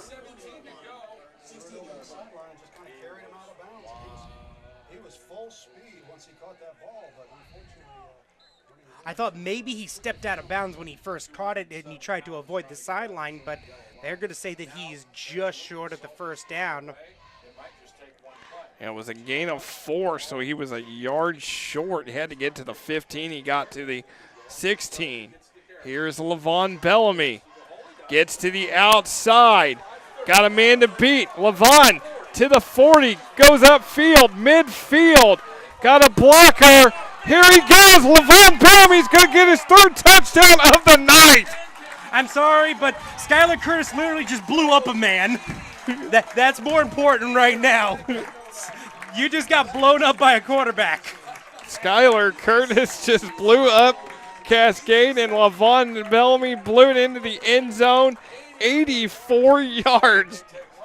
And this thing is over now. I mean, this tells you Bellamy has had a fantastic season. There's no doubt about it. But you have to notice and really credit this offense has really rallied around him. They recognize he's a special kid, and you see that. You have your quarterback going 50 yards downfield to block for him. You just don't see that very often for teams. This is a team that has really rallied around this kid Bellamy. This has been a treat, and they have really. And as you get the 2-point conversion, and it is good. 2-point conversion is good as Logan Burkhart gets the 2-point conversion from Skylar Curtis. And there you go. Look, Ethan Jacobs gets senior gets the touchdown, and then you get Logan Burkhart the 2-point conversion as well. All the seniors getting in on the action. So we talk about the fact that there were 2 plays that were negated by penalties for Edgewood. Cascade doesn't get it on 4th down. Edgewood comes back and then answers with that big 84-yard touchdown run by Levon Bellamy. I think Levon Bellamy ran at least 100 yards during that 80-yard run, because he had to do a lot of snaking around. It was quite the play, and like I said, capped off by the huge block by the quarterback. He has been a special talent tonight, 3 touchdowns on the night. He's gone over 1,000 yards for the season. He's the senior move-in from Davenport, Iowa, living with his cousin, Paulie Escobedo, her husband, Angel Escobedo, the IU wrestling coach. Don't forget he's a ranked wrestler, too, coming into Edgewood. And Edgewood's had a good wrestling tradition, so I'm excited to see what he does this winter.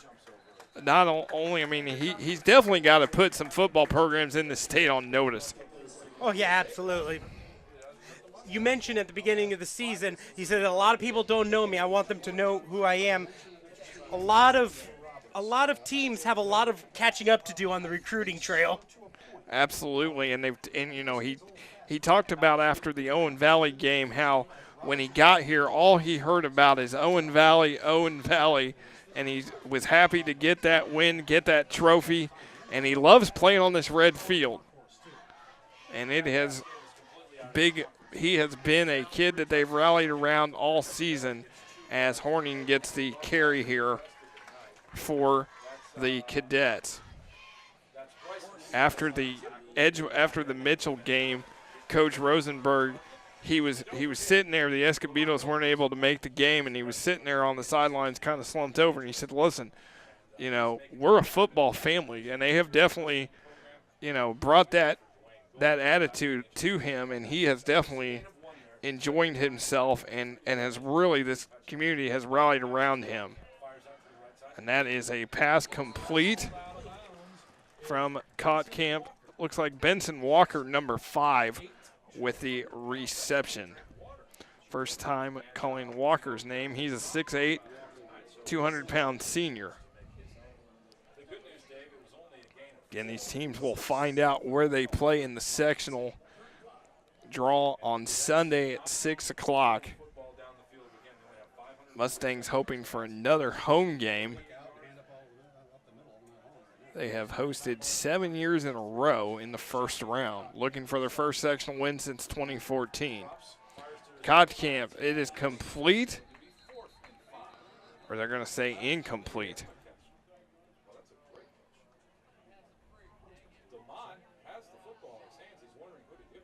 So I think it's a holding call against Edgewood.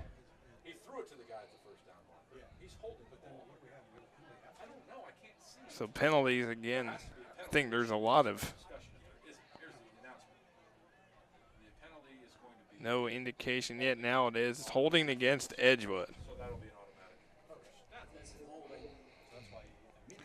So it's going to move Cascade into Edgewood territory. They still do have 3 timeouts, but they're going to start needing to pass it downfield. The short passes are not going to cut it. This is going to be approaching the 5-minute mark here. Is Camp going to step up, and that is overthrown, intended for Hurst. Yeah, definitely the right idea, just needed to let the receiver get there before throwing it. And as you see now, Cascade has to go away from that running game and start going to the passing game. Where Camp hasn't been able, where he threw 14 times in the first half, now he's going to have to throw more in this final drive, this kind of make-or-break drive now down by 21. He goes on the run, and he just throws that out of bounds, incomplete. And I think that was A.J. Sanders.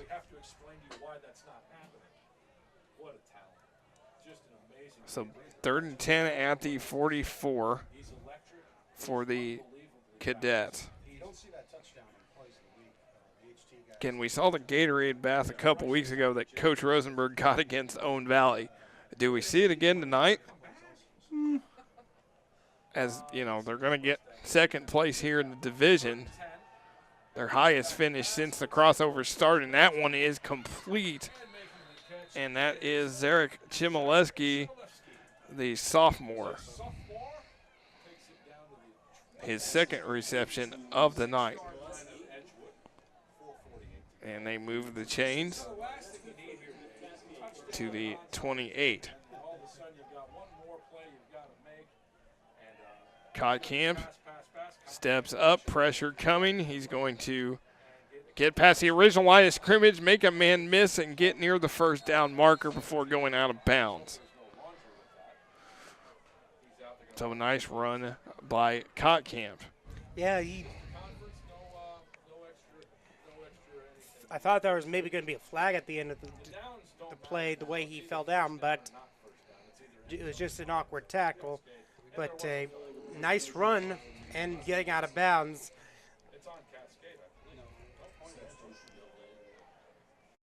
As they put the ball at the 18. Going to be 2nd and 2 now. Yeah, that makes sense. So 2nd and 2, and now Coach Rosenberg calls a timeout. So Edgewood uses a timeout here. They have 2 remaining. Cascade has all 3 remaining. Again, we mentioned that sectional draw, or sectionals. Edgewood sectional is East Central, Franklin County, Jennings County, Madison, Scottsburg, Silver Creek, and South Dearborn. I know East Central is one of the top teams in 4A. They played East Central here last year and got beat. So they're hoping that they can somehow, that East Central is on the other side of the bracket. But Edgewood is looking for their first sectional win since 2014. Sectionals are October 19th, 26th, and November 2nd. Regionals November 9th. Semi-states November 16th. State finals at Lucas Oil Stadium Friday, November 23rd, which will crown champions in Class 2, 4, and 6A. Saturday, November 24th, champions in 1A, 3A, and 5A are crowned. 320 schools in the state of Indiana going to try to go for that state championship in 6 different classes. It's always an exciting time of the year. Yeah, it always is. 9 weeks of the regular season as we get now into week number 8. We got one more next week. Camp's going to fire it to the end zone, incomplete. Yeah, that one was way overthrown. I'll bring up a 3rd down for the Cadets.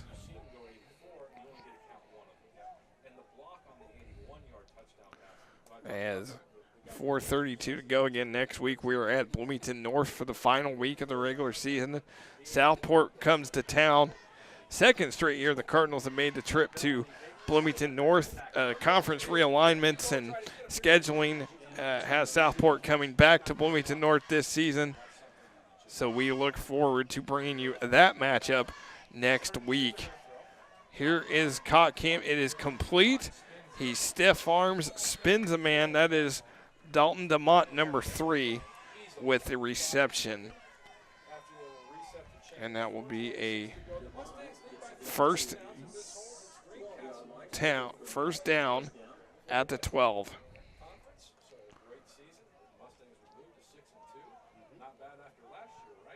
Camp back, gonna roll out, now throwing for the end zone, and it's picked off!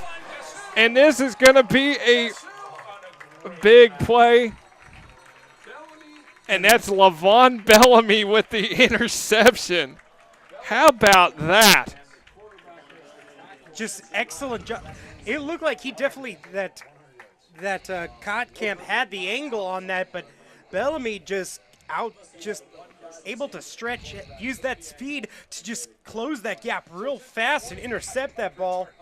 And you almost got to wonder every time he has the ball, you got to worry that he might go all the way to the end zone. So how about that? He's had 3 rushing touchdowns tonight. He's made stops on defense, and now he makes an interception. And now Edgewood takes it over 1st and 10 at their own 25. Cascade does have 3 timeouts.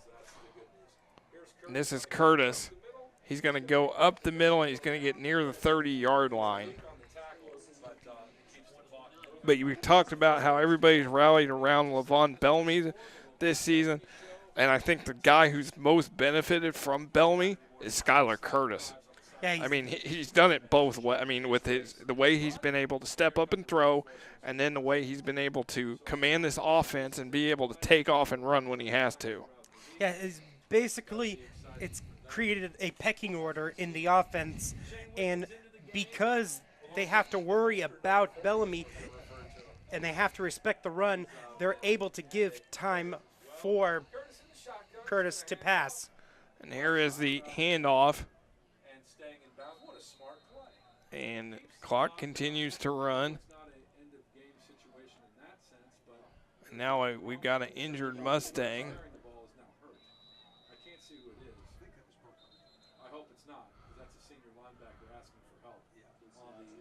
As clock stops.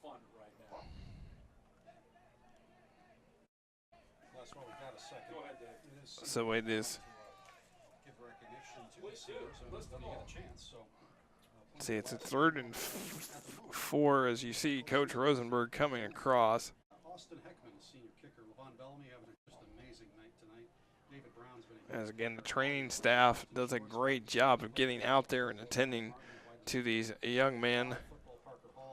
They always don't get enough recognition, but they do a great job always providing, the training services to these high schools.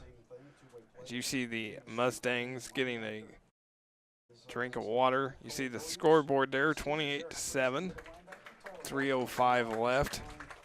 As now it's up, and that is Logan Burkhart, 33, a senior. So this is not for Logan. At least he's walking off under his own power, but this is not the way he wants to go out here on senior night. And probably a sign to Coach Rosenberg that probably take out some of these starters.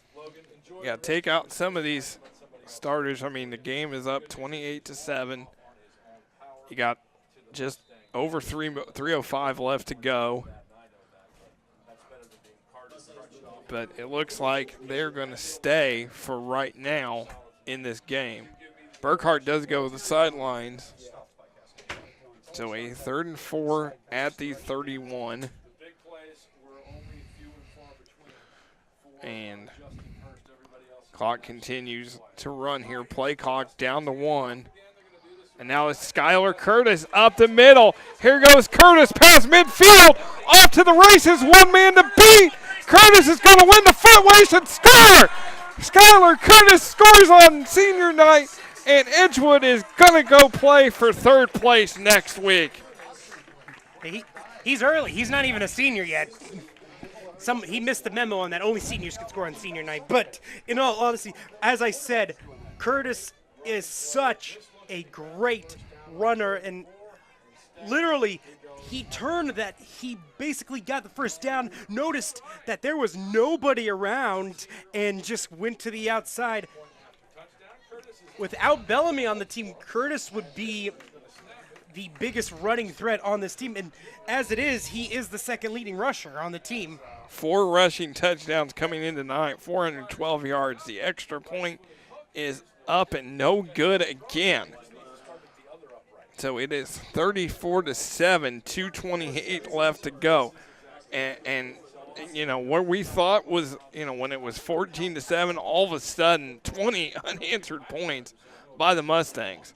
Well, we had also recognized that the game was being kept close by the fact that Edgewood kept shooting themselves in the foot with very ill-timed penalties. But it looks like Edgewood is finally able to overcome them and just kind of snowball down and kind of wipe out Cascade towards the finish line. As we've got 2:28 left to go here before the end of the game. Again, want to thank our crew, the hardworking women and men behind the scenes, Annette Bruner Nate Alarcon on the cameras on the field. Clemente Torrado, Catherine Jankowski up top. Nadir Noon, Rob Ramsey in the truck. You and I here in our luxury press box that, of course, we love dearly. You know, the new press box here at Edgewood, and here is the kick to the 30, and this is Horning, and he gets out near the 50. Again, we thank our crew for everything that they do for us behind the scenes and couldn't do it without them. Got one more. Yeah, we talk about how this new press box is so great for us. We also are very thankful that that is also an improvement for our crew as well. No longer having to go up in the bucket trucks and being able to have a nice, steady platform to do an excellent job of shooting this game. So we talk about how it helps us all the time. It also helps our crew. So again, thank you, Edgewood, for that as well. And just, it's been an awesome season. Football season. It has been an awesome football season, and it's, you know, basketball is coming, and of course we'll have coverage of Edgewood boys and girls basketball all year long here on Smithville TV. I saw Kurt Simic, the new girls coach here at Edgewood, before the game this evening. I know he is very excited to get things started. He's been a long-time assistant at both Edgewood and Bloomington North, and I know he's very excited for the season to start. And the Edgewood boys, I know last year we were very high on him as Coach Rosenberg calls a timeout, as I know he, you know, I know we were excited last year to see how Edgewood's going to be. You know, they lost Chayton Howard, Caleb Norris, Jace Collier, and Curtis Cowden to graduation. But you got a lot of nucleus back. You got Trevor Taylor, the sophomore this year. Joe Keto is now a senior. Parker Harrington, a junior. Cam Bannister. So J.B. Neal's got a lot of weapons to still use. They won the sectional last year. They also won the Wabash Valley Classic in Terre Haute. So it's an exciting time for sports around here in Monroe County, and you know, Edgewood and Bloomington North and, you know, Bloomington South and all the schools. So this is it's always a fun time of year as we transition. As football's going to wind down here soon, we go into basketball season. Yeah, definitely excited to see the basketball team. And this will be Cascade, and this will be Horning, and he gets wrapped up at the 45. So now the Mustangs will go to 6-2 on the season. They will clinch second in the WIC East, and they are going to play overall for third place. And key note here, if they're able to win next week, they'll have as many wins this season as they did the first 3 seasons of their for the seniors. Yeah, they were 3-7 in 2015, 1-9 in 2016, 3-7 last year, and now 6-2 this season. Also be interested to see how that sectional draw plays out. They've only won one sectional. That was in 1990. This is a handoff. That is going to be to the 40-yard line for Justin Hurst. And we got to give credit to this young man. What a nice game he has had. Oh, he is complete. He has stepped up big time, filling in for Cole Edwards. Normally a wide receiver, has really taken on this running back role, and he looked very impressive in this game. So the ball is at the 40. Clock continues to run. Cascade does have all 3 timeouts, but it doesn't look like they are going to stop the clock, and it is going to be a great win for the Mustangs as they will get second in the WIC East. And they're going to finish the regular season here 2-2 on this new red field. So that will be the final play. And the Edgewood senior class will go out victorious as the Mustangs are going to win this 34-7, and they're going to have their first winning season since 2014. Here are the highlights tonight from this game as you see Justin Hurst take off for the Cadets, and Levon Bellamy chases him down. There's Ethan Jacobs. Hey, the ball's on the ground. I'll just pick it up and run straight for the touchdown. The senior, and then here comes the senior moving from Iowa. Levon Bellamy goes over 1,000 yards for the season, and he gets 3 touchdowns in the process, and he just makes guys miss, and you see Curtis with a big block on A.J. Sanders for Bellamy's 3rd touchdown of the night. Here is Curtis, rolls out for Burkhart for the 2-point conversion, and then this is Camp rolling back, and that is the pick off by Levon Bellamy for the touchdown. As Edgewood wins 34-7 for all the hardworking women and men behind the scenes. For Quinn Saturday, I am Nick Jenkinson. Thank you for watching, and good night from Ellettsville.